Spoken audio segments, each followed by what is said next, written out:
আসসালামু আলাইকুম, তোমাদেরকে অনেক শুভেচ্ছা কেএম ইউনিভার্সিটির পক্ষ থেকে। আমরা এখানে দুইটা একই প্রকৃতির অঙ্ক আগে থেকে তুলে রেখেছি। x - 4 = 0, y - 3 = 0, x + 2 = 0, y + 5 = 0 সমীকরণগুলো একটি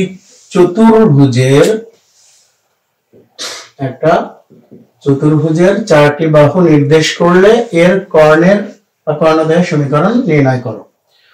অর্থাৎ চারটা রেখা আমার দেওয়া আছে, এই রেখার দ্বারা যে চতুর্ভুজ গঠন হবে সেই চতুর্ভুজের কর্ণের সমীকরণ আমাদেরকে নির্ণয় করতে হবে। পরেরটা একটু দেখি। x = 2, y = 3, x = 4, y = 6 সমীকরণগুলো একটি চতুর্ভুজের বাহু নির্দেশ করলে ওই চতুর্ভুজের আমাদের কর্ণের দৈর্ঘ্য নির্ণয় করতে হবে। হ্যাঁ, আচ্ছা, কর্ণের সমীকরণ নির্ণয় করতে হবে। তো একই অঙ্ক একটা সমীকরণকে মানে এই সংখ্যাগুলো ওই পাশে নিয়ে যে 0 আকারে দেওয়া আছে, আর একটা হলো তোমাদেরকে ডিরেক্ট সমান আকারে দিয়ে দিয়েছে। তো আমরা প্রথম অঙ্কটা করতেছি।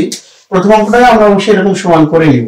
তাহলে আমরা এখানে লিখতেছি 1 নাম্বার, given that তো x - 4 = 0, তাহলে অতএব x = 4, এটা আমাদের 1 নম্বর সমীকরণ। y - 3 = 0, তাহলে অতএব y =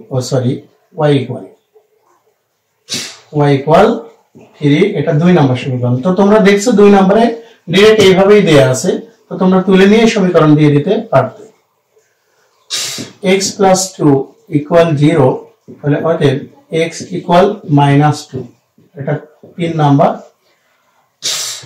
এবং আমাদের সর্বশেষ দেয়া আছে y + 5 = 0, তাহলে অতএব y = -5, এটা হচ্ছে আমাদের 4 নাম্বার। তো তোমরা হচ্ছে বইয়ের মধ্যে দেখলে এরকম অনেক অঙ্ক পেয়ে যাবে, যেগুলোর হচ্ছে হয়তো সংখ্যাগত একটু মানে এলোমেলো থাকতে পারে, সংখ্যা একটু ভিন্ন হতে পারে, কিন্তু এদের নিয়ম কানুনগুলো একই রকম। যে চতুর্ভুজের 4টা বাহুর দৈর্ঘ্য দেওয়া থাকবে এবং সেই চতুর্ভুজের কর্ণগুলোর সমীকরণ চাওয়া হবে।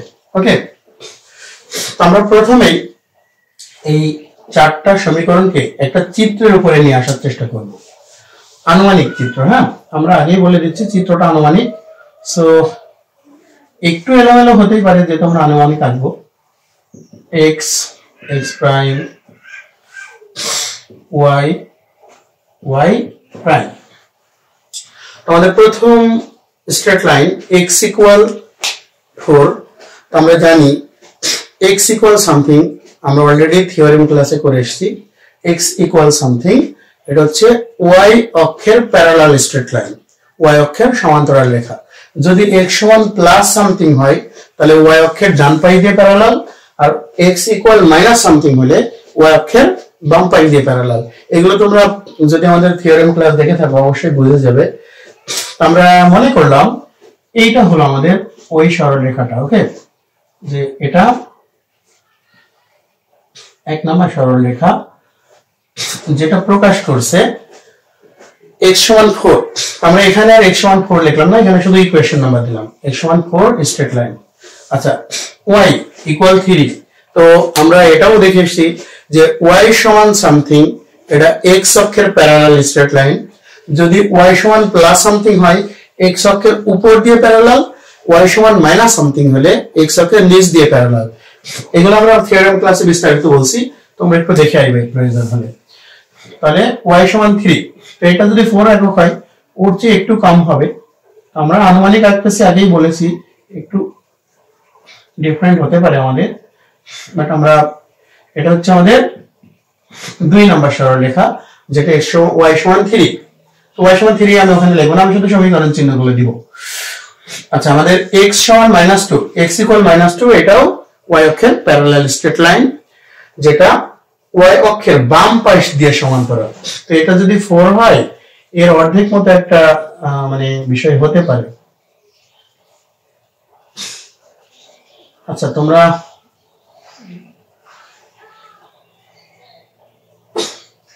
এইটা আমাদের নাম্বার 3 ইকুয়েশন হতে পারে, যে y অক্ষের প্যারালাল এবং y অক্ষের বাম পাশ দিয়ে প্যারালাল। আচ্ছা, এবং ফাইনালি আমাদের y equal -5, y equal -5 সরলরেখাটা x অক্ষের প্যারালাল, কিন্তু x অক্ষের নিচ দিয়ে প্যারালাল, এবং এটা y ইকুয়াল 5, এটা যদি 4 হয় আমরা ধরে নিলাম যে এটাই 5 হবে। আমরা কিন্তু আগেই বলে দিয়েছি আমরা সবকিছু আনুমানিক করতেছি, তো এগুলোর ক্ষেত্রে অতটা আমাদের কোঅর্ডিনেট বা লেখচিত্র ব্যবহার করার প্রয়োজন নেই।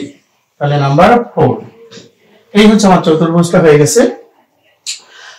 এখন আমরা এই চতুর্ভুজকে একটু মার্কিং করে দেব নাম।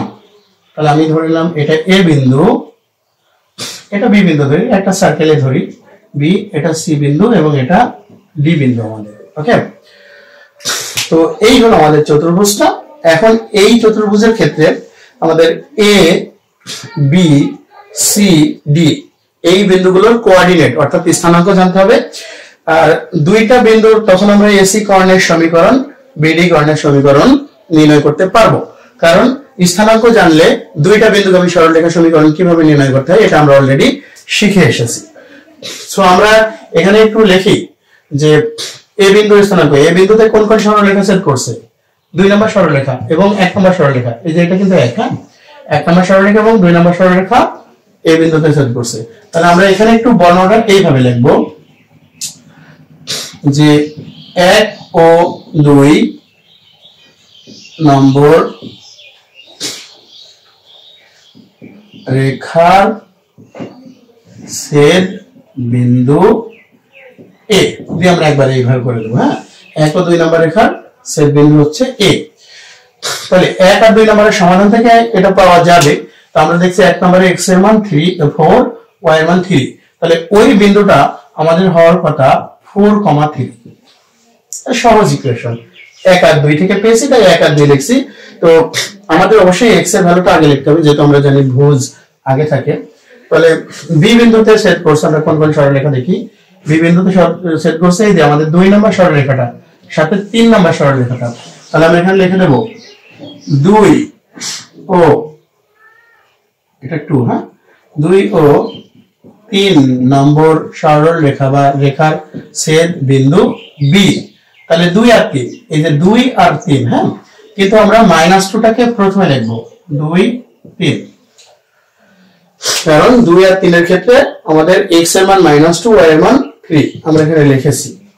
তো এগুলো তোমরা নিশ্চয়ই বুঝে গেছো। তাহলে আমরা সি বিন্দুর ক্ষেত্রে দেখতে পাচ্ছি 3 নম্বর আর 4 নম্বর সরলরেখা ছেদ করছে, এখানে লিখছি 3 ও 4 নম্বর রেখার ছেদ বিন্দু সি। তাহলে 3 নম্বর রেখা থেকে আমরা কি পাচ্ছি, x সমান -2, 4 নম্বর থেকে পাচ্ছি y সমান -5। ওকে, এবং ডি বিন্দুর ক্ষেত্রে আমরা দেখতে পাচ্ছি 1 নম্বর সরলরেখা 4 নম্বর সরলরেখাটা ছেদ করছে। তাহলে লিখব যে 1 ও 4 নম্বর রেখার ছেদ বিন্দু ডি। তাহলে 1 নম্বর রেখার ক্ষেত্রে x এর মান 4, 4 নম্বরের ক্ষেত্রে y এর মান -5, তাহলে 4, -5। এই হলো আমাদের বিন্দুগুলো, আমরা সব পেয়ে গেলাম। এখন আমাদের প্রয়োজন হচ্ছে এসি কর্ণের সমীকরণ নির্ণয় করা। আমরা একটু, এই হলো আমাদের এসি কর্ণ এবং এটা বিডি কর্ণ। তো আমরা এসি কর্ণ এবং বিডি কর্ণের সমীকরণটা একটু নির্ণয় করব, যেখানে আমাদের অলরেডি আমাদের স্থানাঙ্ক আছে। আমি লিখছি যে অতএব এসি কর্ণের সমীকরণ, এসি কর্ণের সমীকরণ, তোমরা এটা এ আর সি, y minus y1 by x minus x1 সমান y1, সরি এটা 3 হবে, y1 minus y2 by x1 minus x2। আমরা মুখে বললাম সমীকরণটা, কিন্তু আসলে লিখে দিয়েছি একবারে এই অ্যাপ্লাইটা। হ্যাঁ, তাহলে y minus 3 by x minus 4 সমান আমাদের এটা হয়ে যাচ্ছে 8 বাই এটা হচ্ছে 6। আমরা একটু কাটাকাটি করে দিতে পারি, y minus 3 by x minus 4 equal 4 by 3। তো একবারে গুণ করে দিচ্ছি 4x মাইনাস 16। ওকে, 4x মাইনাস 16 আমরা এটা গুণ করে একবারে এই পাশে কনভার্ট করে দিচ্ছি, -3y প্লাস 9 ইকুয়াল 0। তাহলে ফাইনালি আমাদের হচ্ছে 4x minus 3y minus 7 equal 0। তো এটা হলো আমাদের এসি কর্ণের সমীকরণ। ওকে, আমরা বিডি কর্ণের সমীকরণটাও একটু পাশে দেখিয়ে দেব। তাহলে লিখছি বিডি কর্ণের সমীকরণ। তাহলে বি আর ডি বিন্দুর জন্য, এই যেটা আমার বি বিন্দু, এটা ডি বিন্দু। তাহলে লিখছি y minus y1 y minus 3 by x plus 2 এই দুটো বিন্দুর জন্য সমান 3 মাইনাস আমাদের এটা প্লাস 5 হয়ে যাবে, 3 প্লাস 5 বাই মাইনাস 2 মাইনাস 4। এই হচ্ছে আমাদের আসছে ক্যালকুলেশন। আমরা একটু দেখে নেব। তাহলে y minus 3 by x plus 2। Okay, y minus 3 by x plus 2 যদি এটা হয় তাহলে আমরা উপরে ক্যালকুলেশনটা আমাদের আসছে হচ্ছে 8, নিচে আসছে -6। আমরা একটু লিখে দেব 4 by -3। ওকে, আচ্ছা, দুই পক্ষকে গুণ করে একবারে আমি সাইড চেঞ্জ করে ফেলবো, গুণ করার পর একবারে। তো দেখি কতটা হয়। 4x plus 8 এটা দিয়ে গুণ করলে আমাদের হবে -3y, কিন্তু আমি লিখে দেব +3y কারণ একদিকে নিয়ে চলে আসছি। এটা দিয়ে গুণ করলে হবে +9, বাট আমি লিখে দেব -9 কারণ আমরা সাইড চেঞ্জ করে ফেলেছি একবারে। তাহলে অতএব 4x plus 3y minus 1 সমান 0। এটা হলো আমাদের বিডি কর্ণের সমীকরণ, আর এটা হলো এসি কর্ণের সমীকরণ।